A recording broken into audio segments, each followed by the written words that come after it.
దేవుని నామమునకు మహిమ కలుగును గాక. ప్రభునందు ప్రియులరా, మన ప్రభువు రక్షకుడునైన క్రీస్తు యేసు పరిశుద్ధ నామంలో మీ అందరికీ శుభములు. 18వ తేదీ ఫిబ్రవరి మాసము 2026 సంవత్సరం. క్షణాలుగా మనం ఎదురు చూసిన రోజు రానే వచ్చింది. ఈరోజు లెంట్ సీజన్ స్టార్ట్. ఆ యొక్క శ్రమల కాల ధ్యానాలు భస్మ బుధవారము, యాష్ వెడ్నెస్డే అంటే భస్మము అంటే బూడిద బుధవారం. కారణం ఏంటంటే ఈ బూడిద బుధవారానికి సూచన ఒక్క మాటలో చెప్పాలంటే, ఈ ఇశ్రాయేలులకి ఒక ఆచారం ఉంది. వారికి ఏమైనా కష్టం వస్తే బట్టలు చింపేసుకుంటారు. కారణము తాను దిగంబరినని. గడ్డం గొరిగించేసుకుని తల గొరిగించేసుకుని గుండు చేసుకుంటారు. ఈ లోకంలో ఉన్నదంతయు అందము సౌందర్యము వ్యర్థమని. ఇక బూడిదలో కూర్చుంటారు. అదే ఆ యొక్క ధూళిలో నేను దుమ్ము ధూళి అయి ఉన్నానని. ఇంకా గోనె పట్ట కట్టుకుంటారు. మీకు తెలుసా గోనె పట్ట? ఆ గోనె పట్ట లోపల ఎంత ఉన్నాయి ఏం లాభం? పైకి అది మురికిగానే, అది విలువ లేనిదిగానే ఉంటుంది అని చెప్పి. కనుక ఆ యొక్క సూచన ఇంకా చెప్పాలంటే, ఈ భస్మము, ఈ బూడిద దేనిది? ఏ రోజునైతే జయప్రవేశం చేసినప్పుడు మట్టల ఆదివారం రోజున మట్టలు పెట్టి స్తుతించి హుసన్నా జయం చేయమన్నారు. ఆ మట్టలు ఎండబెట్టి కాల్చి బూడిద చేసి ఆ బూడిద వారు వేసుకునేవారు. ఇప్పుడు ప్రశ్న, మనం చేయవచ్చా? అది ఆచారం కదా. ఎవరు చేయాలి, ఎవరు చేయకూడదు, ఎవరు చెప్పారు చేయమని, ఎవరు చెప్పారు వద్దని ఏం లేదు. ఆచారం ఎప్పుడూ కూడా అది మనిషిని, ఈరోజు అదే వాక్యం మనం రాయబడింది. ఈరోజు వాక్యధ్యానంలో ఏ వాక్యము పెట్టామో తెలుసా? లేఖనముల యందు మీకు నిత్య జీవము కలదు. లేఖనముల యందు మీకు నిత్య జీవము కలదు. యోహాను సువార్త 5వ అధ్యాయం 39వ వచనం. మరి ఇప్పుడు ఇమ్మీడియట్ క్వశ్చన్, బైబిల్లో ఎక్కడుంది చూపించండి ఇలా చేయమని? లేదండి, లేదు. కాబట్టి మరి చేయకూడదు కదా. నిజంగా బైబిల్లో ఉన్నది ఏంటో తెలుసా? ఆయన కనికరమనే కోరుతున్నాడు. బైబిల్లో ఉన్నది ఈరోజు మనం నేర్చుకోబోతున్నాం. అది వాక్యం.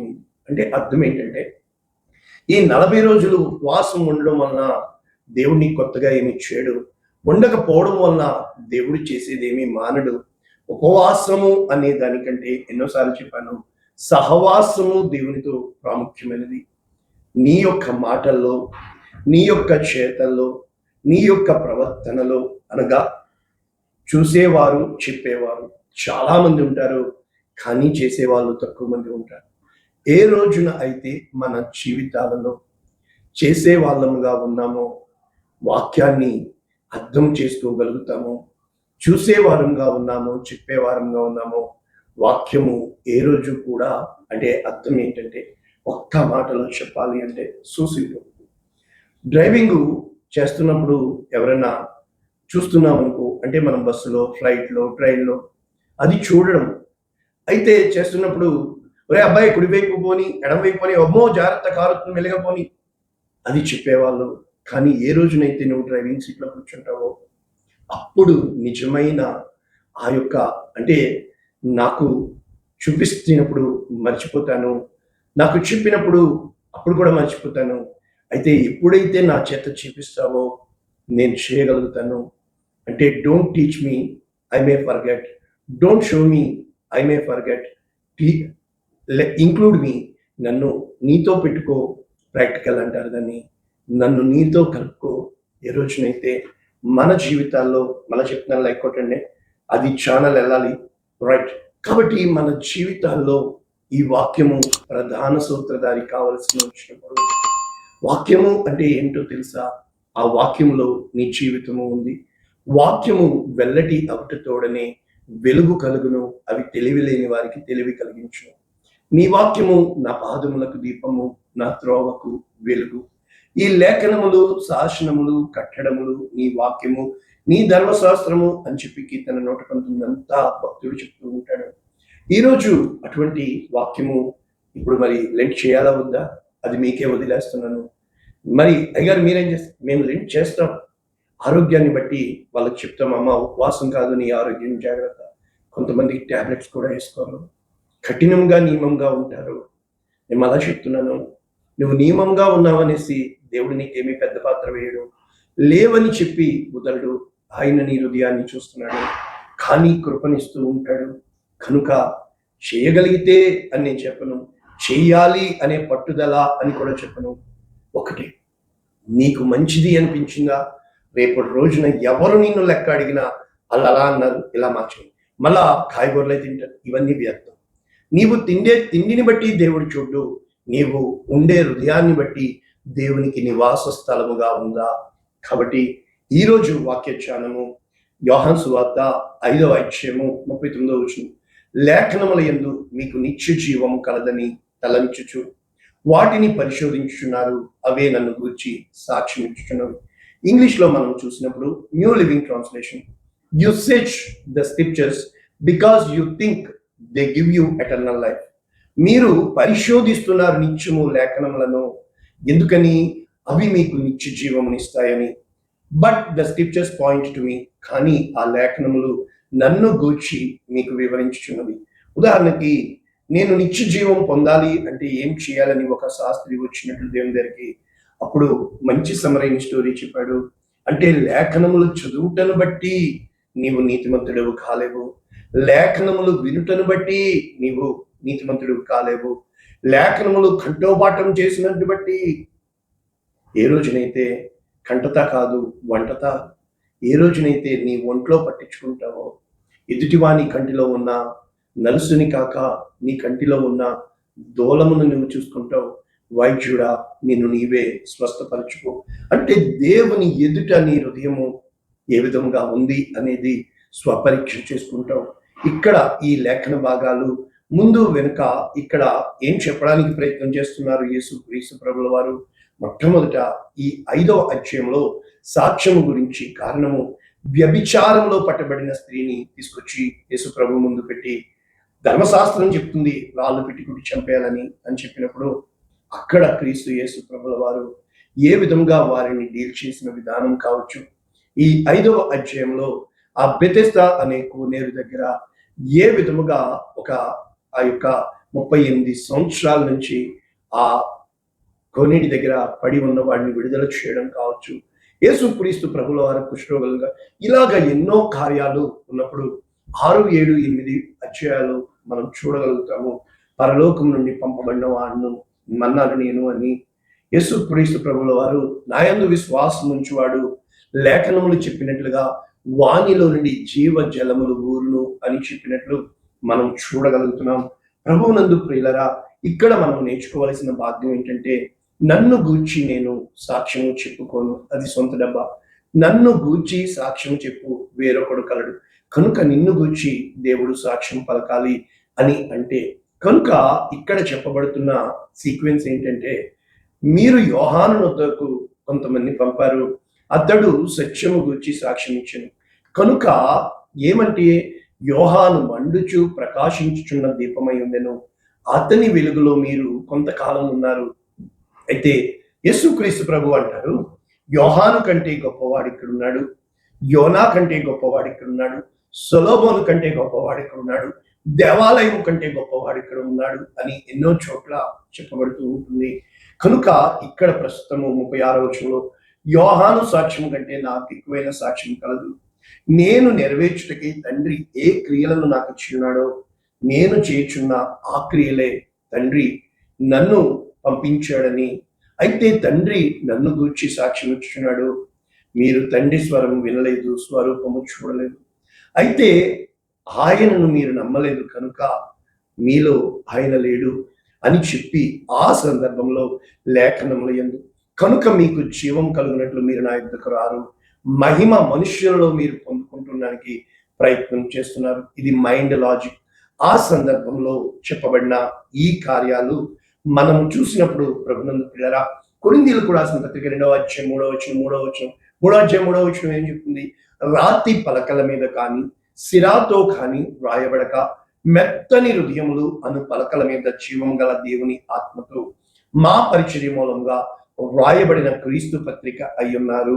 కనుక ఇక్కడ ప్రస్తుతానికి ఏం చెప్పడానికి ప్రయత్నం చేస్తున్నానంటే, లేఖనాలు అంటే పాత నిబంధన అంటారు, నెరవేర్పు అంటే ఇది ప్రవచనం అయితే ఇది నెరవేర్పు, కొత్త నిబంధన. ఇది ఛాయ అయితే ఇది ఆ నిజము అని చెప్పి ఎన్నో పోలుస్తూ ఉంటారు. కానీ నిబంధన అంటే నేను అనుకున్నాను, చాలా మందికి చెప్పాను కదా, నీకు ఆయనకి కాదండి, దేవుని నోటి మాట.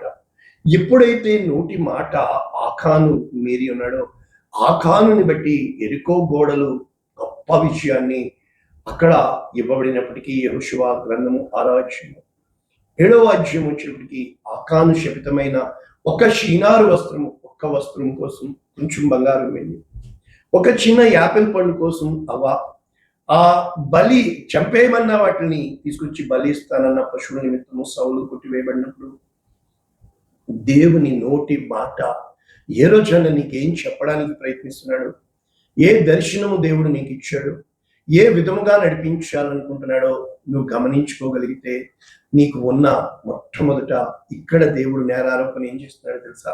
యెషయా 6:9 నీవు పోయి, అంటే ఎవరిని పంపుతాను, నా ప్రజలు నశించిపోతున్నారంటే హియర్ ఐ యామ్, నేనున్నాను, నన్ను పంపు అని యెషయా చెప్పినప్పుడు ఈ జనులతో ఇట్లను మీరు నిత్యము వినిచుందురు గ్రహించలేదు, నిత్యము చూచుచుందురు తెలుసుకొనలేదు. గ్రహింపు అంటే ఇన్సైట్, తెలుసుకునుట అంటే నాలెడ్జ్, ఇవి రెండూ లేవు కనుక ఇక్కడ దేవుడు నేరారోపణ చేస్తున్నాడు.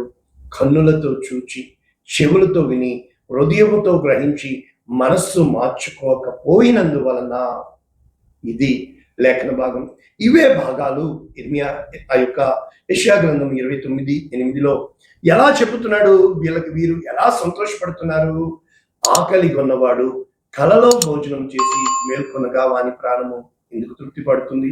దాహం కొన్నవాడు కలలో పానం చేసినప్పుడు ఎలాగ సొమ్మసిల్లిన వానికి ఎలా నువ్వు చేస్తావు? కనుక ఈ ప్రజలు ఆ విధముగా ఉన్నారు అని చెబుతూ ఇక్కడ 3 కృపావరాలు చెప్తున్నాడు. మీ కండ్లను చెడగొట్టుడి, గ్రుడ్డివారగుడి, ద్రాక్షరసము లేకయే మత్తులుగా పడి ఉన్నారు కనుక మీ మీద గాఢ నిద్రాత్మ కుమ్మరించున్నాడు. ఇప్పుడు ఈ కళ్ళు అంటే ఎవరు? నేత్రములుగా ఉన్న ప్రవక్తలు కనుక మీకు శిరస్సులుగా ఉన్న దీర్ఘదర్శులు. వీళ్ళిద్దరూ ఎప్పుడైతే వారిని వక్ర మార్గంలో అంటే నడిపిస్తున్నారో, ఇక్కడ చెప్పబడుతున్న వాక్యం ఏంటి? ప్రకటన గ్రంథం అంతా ఎలా ఉంది అంటే, ప్రకటన గ్రంథం కాదు, ఈ వాక్యం అంతా ఎలా ఉంది? గూఢమైన గ్రంథం. అరే వాక్యమే తప్పులు లేకుండా చదవలేమే, వాక్యము ఏ విధముగా అర్థం చేసుకోవాలా ఆయన ఆత్మ లేకుండా ఎలా కుదురుతుంది? కనుక దీని చదువుమని అక్షరములు తెలిసిన వానికి అప్పగించు, అతడు ఇది నా వలన కాదు గుడార్థముగా ఉంది. అయితే దీని చదువుమని అక్షరములు తెలియని వానికి అప్పగించినప్పుడు అక్షరములు నాకు తెలియవు కనుక వీరు నోటి మాటతో నా ఎదుకు వచ్చున్నారు, పెదవులతో నన్ను గర్పరుచున్నారు, హృదయములు నాకు దూరం చేసి ఉన్నారు. నా ఎడల వారు చూపుచున్న భయభక్తులు మానవుల విధులను బట్టి. కనుక ప్రభునందు ప్రియులారా, ఇది అంటే ఈ సర్వలోక మర్యాద చొప్పున దేవుని చిత్తము చొప్పున. ఒకటి సర్వలోక మర్యాద, ఈ లోకంతో దాని ఆశ, నేత్రాశ, శరీరాశ, జీవుడం గతించిపోతాయి. అయితే దేవుని చిత్తము ఎరిగిన వాడు ఏ విధముగా ఉంటాడు అని ఇక్కడ చెప్పడానికి దేవుడు ప్రవక్తను వాడుకుంటూ ఇక్కడ చాలా విషయాలు చెప్పబడుతున్నప్పటికీ మనము ఎక్కడికి వెళ్ళిపోవచ్చు? యేసు క్రీస్తు ప్రభుల వారి దగ్గరికి వెళ్ళినప్పుడు ఈ లూకాసు వార్త 24వ అధ్యాయంలో 2 చోట్ల ఆయన ఈ మాట వాడినట్లు, అవివేకులారా, ప్రవక్తలు చెప్పిన మాటలు నమ్మని మందమతులారా. మాతో ఇక్కడ ఏం చెప్పడానికి ప్రయత్నిస్తున్నాడు? క్రీస్తు ఇలాగు శ్రమపడి మహిమలో ప్రవేశించాలని లేఖనములు, మోషే, ప్రవక్తలు అందరూ చెప్పలేదా?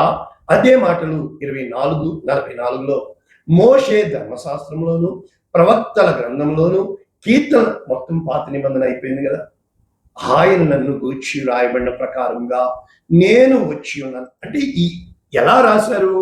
ఎలా వీరు గమనించుకోగలిగారు? అపోస్తులుడైన పౌలు బెరయాకు వెళ్ళినప్పుడు అక్కడ బెరయాలో ఉన్నవారు ఏం చేశారు? దేవుని వాక్యమును అంగీకరించి పౌలు, శీలా చెప్పిన సంగతులు అలాగ ఉన్నాయా లేక లేఖనాలను పరిశోధించారు. ఇప్పుడు ఆ తూర్పు దేశపు జ్ఞానులు హేరోదు వద్దకు వచ్చి యూదుల రాజుగా పుట్టినవాడు ఎక్కడ ఉన్నాడు అని అడిగినప్పుడు వాళ్ళు లేఖనాలు చేసి యోదయ దేశపు బెత్లెహేములోనే అని చెప్పి ఉన్నారు కదా. అలాగే ఈ యొక్క తిమోతికి రాస్తూ పౌలు అంటాడు 2 తిమోతి 3, నీవు బాల్యము నుండి అని చెప్పుతూ క్రీస్తు యేసునందు జ్ఞానము కలిగించు శక్తిగల పరిశుద్ధ లేఖనములను బాల్యము నుండి నీవు ఎరిగి ఉన్నావు కనుక నీవు నేర్చుకుని రూఢి అని తెలుసుకుని ఎవరి వలన నేర్చుకుంటేవో ఆ సంగతి తెలుసుకుని వాటి యందు నిలకడగా ఉండుము. ఏ రోజునైతే నీవు నమ్మాల వాక్యాన్ని, ఆ వాక్యము దేవుడై ఉన్నాడు అని, ఆ దేవుడు ఆత్మై ఉన్నాడని, ఆ ఆత్మ జ్ఞానము వాక్యాలు కలుగజేస్తాయని, ఇంకా చెప్పాలి అంటే ఇక్కడ యేసు క్రీస్తు ప్రభుల వారి కోసం కీర్తన 40 హెబ్రీయులకు 10 ఏమని రాయబడింది? నేను గ్రంథపు చుట్టలో నన్ను గూర్చి వ్రాయబడిన ప్రకారము దేవా నీ చిత్తము నెరవేర్చుటకు ఇదిగో నేను వచ్చి ఉన్నాను. ఎందుకని? బలులు, అర్పణలు, హోమములు, పాప పరిహారం కొనలేదు. ఇవి కావు ఆయనకి కావాల్సినవి. చిత్తము నెరవేర్చుటకు నేను వచ్చినాను. కనుక దేవుని చిత్తము గుర్తెరగాలి, మన జీవితాల్లో జరగాలి, దేవుడు మనల్ని బట్టి సంతోషించాలి, మన ద్వారా మహిమను తెచ్చుకోవాలి అంటే ఇక్కడ చెప్పబడుతుంది. పౌలు రాస్తున్నాడు రోమీయులకు రాసిన పత్రిక 15:4, ఏలయనగా ఓర్పు వలన, లేఖనముల వలన, ఆదరణ వలన మనకు నిరీక్షణ కలుగుటకై, అనగా క్రీస్తు కూడా నన్ను నిందించు వారి నిందలు ఆయన మీద ఎప్పుడైతే పడుతున్నాయి అని నీవు నేను గమనించుకోగలుగుతామో, ఏ రోజునైతే దేవుడు మనకి దేవుడుగా ఉంటాడో, మన జీవితాలు ఆయన చేతుల్లో ఉన్నాయని, ఆయన కుమ్మరి అని, మనము మట్టి పాత్రలమని, ఆయన శిల్పకారుడని, మనము శిల్పాలుగా బండ నుండి చెక్కబడి ఉన్నామని, ఆయన చేతిలో ఇమిడిపోయే వారంగా ఉంటాము, ఒదిగిపోయే వారంగా ఉంటాము, ఆయన్ని మహిమపరిచే వారంగా ఉంటాము. సమస్తము సాధ్యము. అటువంటి కృప, అటువంటి దయ, అటువంటి ఆదరణ ఈ లేఖనాలు ఈ రోజు నుంచి ప్రతి పాత నిబంధన లేఖనంలో కొత్త నిబంధన దాచబడి ఉన్నది. వెలుగులో చీకటి ఉంది, చీకటిలో వెలుగుంది. నీళ్లలో భూమి ఉంది, భూమిలో నీళ్ళున్నాయి. కనుక ఎప్పుడైతే మంచిలో చెడు ఉంది, చెడులో మంచి ఉంది, ఏది విడదీయలేమో. ఆ రెండు నీలో ఉంటే జాగ్రత్త సుమా. ఉంటే వెలుగు ఉండాలి, లేదా చీకటి ఉండాలి. అటువంటి కృప ఈ 40 రోజుల్లో దేవుని ఆదరణ వాక్యాలు మనం నేర్చుకోబోతున్నాం. ఆచరణలో మనము పెట్టేవారంగా ఉందుముగాక. పరిశుద్ధుడ, ప్రేమ కలిగిన తండ్రి, కృప కలిగిన దేవ, విత్తబడిన ఈ వాక్యము అనేక మందికి ఆశీర్వాదంగా, అనేక మందికి ఆదరణనిచ్చేదిగా, అనేక మందికి కృపను చూపించేదిగా యేసు శ్రేష్టమైన నామమున ఈ ఆశీర్వచనం పలుకుచున్నాము తండ్రి. ఆమేన్. God bless you all. దేవుడు